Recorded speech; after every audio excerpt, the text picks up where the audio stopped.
Everyone, आज हम बात करने वाले हैं एक ऐसी कंट्रोवर्सी के बारे में जो सिर्फ एक सेलिब्रेटेड डाइवोर्स नहीं बल्कि एक इमोशनल, फाइनेंशियल और साइकोलॉजिकल ब्रेकडाउन की कहानी है जो पब्लिक के सामने अनफोल्ड हो रही है। बात हो रही है मैरी कॉम और उनके एक्स हस्बैंड ऑनलर कॉम के बीच चल रहे पब्लिक कन्फ्लिक्ट की, जो उनके डाइवोर्स के बाद शुरू हुआ है और जो आज सोशल मीडिया, इंटरव्यूज और न्यूज प्लेटफॉर्म पर एक full down blown online war बन चुका है। इस पूरी कंट्रोवर्सी के सेंटर पॉइंट पे बना हुआ है मैरी कॉम का आपकी अदालत वाला स्टेटमेंट, जहाँ उन्होंने एक लाइन बोला, मेरी अर्निंग से सब कुछ हो गया, उसने मेरे पैसे खाए। ये एक सेंटेंस था, लेकिन इस सेंटेंस ने पूरा इंटरनेट डिवाइड कर दिया। कुछ लोग बोले ये बहुत ज्यादा हार्श था, उन्होंने अपने हस्बैंड को डिसरिस्पेक्ट किया। ऑनलर ने उनके करियर के लिए अपनी लाइफ सेक्रीफाइस की। और कुछ लोग बोले अगर मैरी कॉम सच बोल रही है तो ये सिर्फ पर्सनल फाइट नहीं है, ये एक सीरियस बिट्रेयल की कहानी है, इमोशनली भी और फाइनेंशियली भी। आज हम इस पूरे केस को दोनों साइड से डिटेल में समझेंगे, ना ब्लाइंडली डिफेंड ना ब्लाइंडली अटैक, सिर्फ क्लेम्स, कंटेक्स्ट, रिएक्शंस और उस इमोशनल रियलिटी को समझेंगे जो क्लिप्स में कभी दिखती ही नहीं। So let's start. Mary Kom को पूरा देश एक वॉरियर की तरह देखता है। 6 time world champion,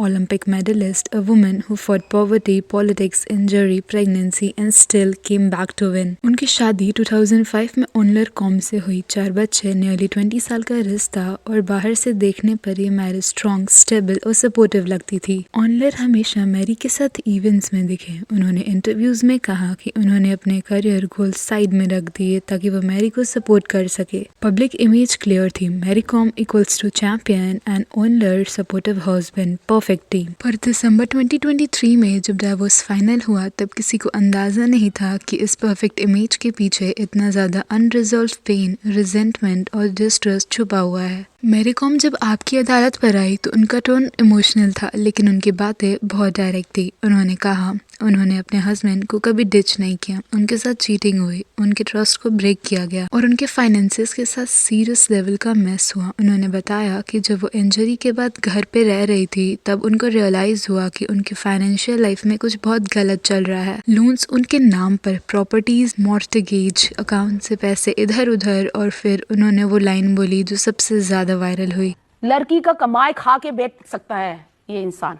successful career, कुछ भी सक्सेसफुल करियर है ही नहीं। गली गली में फुटबॉल खेलता है, आप लोग भी खेलते हैं ना, खेला।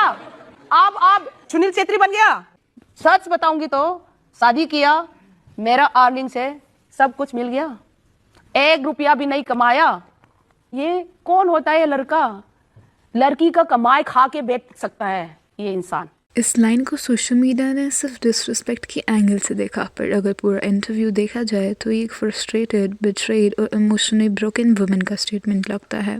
गलत तरीके से एक्सप्रेस हुआ हो सकता है, लेकिन पेन रियल था। मैरी के स्टेटमेंट्स के बाद ऑनलर कॉम ने भी पब्लिक में जवाब दिया। उन्होंने मैरी के सारे फाइनेंशियल एलिगेशंस को डिनाई किया और ओपन चैलेंज दिया, अगर मैंने कुछ गलत किया तो प्रूफ दिखाओ। फिर उन्होंने मैरी पर बहुत ही सीरियस एलिगेशंस लगाए। 2013 में एक जूनियर बॉक्सर के साथ अफेयर, 2017 के बाद एक और रिलेशनशिप, स्पोर्ट्स फाउंडेशन की एक हाई प्रोफाइल ऑफिशियल का इन्वॉल्वमेंट और उनके पास allegedly WhatsApp messages as proof. उन्होंने ये भी कहा कि उन्होंने अपनी पर्सनल एम्बिशंस, करियर, ड्रीम्स और लाइफ प्लान्स मैरी कॉम के लिए सेक्रीफाइस किए। उनके वर्ड्स थे, मैं उसकी शेडो में जीता रहा, मैंने अपना सब कुछ उसके लिए छोड़ दिया। Allegation, how many men she has been having a relationship? ये पैसा का बात नहीं है. It's not about the money. So I will talk about the money which she was speaking to लोक अदालत. 2013 में she was having a relationship with one junior boxer. After that we compromised, and since 2017 she is having a relationship with one man. I doesn't want to mention the name of that person. He was working in Mary Kom Boxing Academy. ये लोग का WhatsApp का message मेरे पास है, proof है. She was having a relationship. She mentioned about the property.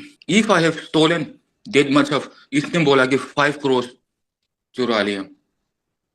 कहाँ 5 करोड़? मेरा account में चेक करो ना अभी। इस पॉइंट के बाद ये फाइट सिर्फ हस्बैंड वाइफ का मैटर नहीं रही, ये एक पब्लिक ट्रायल बन गई जहां हर कोई जज बन चुका है and everyone is giving their own opinions. Internet तुरंत 2 कैंप्स में डिवाइड हो गया। Number 1, anti Mary. मैरी ने डिसरिस्पेक्ट किया, उसका स्टेटमेंट बहुत चीप था, ऑनलर ने उसके लिए सब सेक्रीफाइस किया। वहीं दूसरी तरफ है कैंप 2, प्रो मैरी, अगर मैरी सच बोल रही है तो ये फाइनेंशियल अब्यूज़ है, उसका गुस्सा जस्टिफाइड है। वुमेन जब भी फाइनली बोलती है तो उनको ही विलन बना दिया जाता है। इस बीच एक इम्पॉर्टेंट बात ऑलमोस्ट मिस हो गई, दोनों साइड्स की क्लेम्स अभी लीगली प्रूवन नहीं है। हम जो देख रहे हैं वो सिर्फ पब्लिक स्टेटमेंट्स हैं। ये केस सिर्फ सेलिब्रिटी ड्रामा नहीं है, इसमें 3 सीरियस लेयर्स हैं। First one, financial control in marriage, पैसे का मिसयूज हो या ना हो लेकिन फाइनेंशियल ट्रांसपेरेंसी का ब्रेकडाउन हर रिलेशनशिप को तोड़ देता है। Second one, emotional neglect and betrayal, चाहे चीटिंग मैरी ने की हो या ओनर ने, ट्रस्ट का टूटना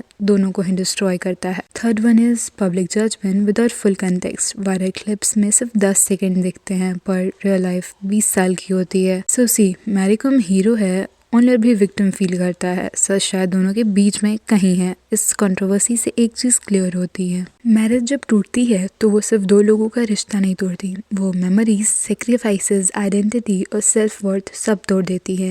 एंड स्पेशली जब ब्रेकडाउन पब्लिक हो जाता है तो पेन और ज्यादा हो जाता है। So this was all about Mary Kom's recent controversy regarding her husband disrespectful statements. Well, इस पे आपकी क्या राय है? Don't forget to comment it down.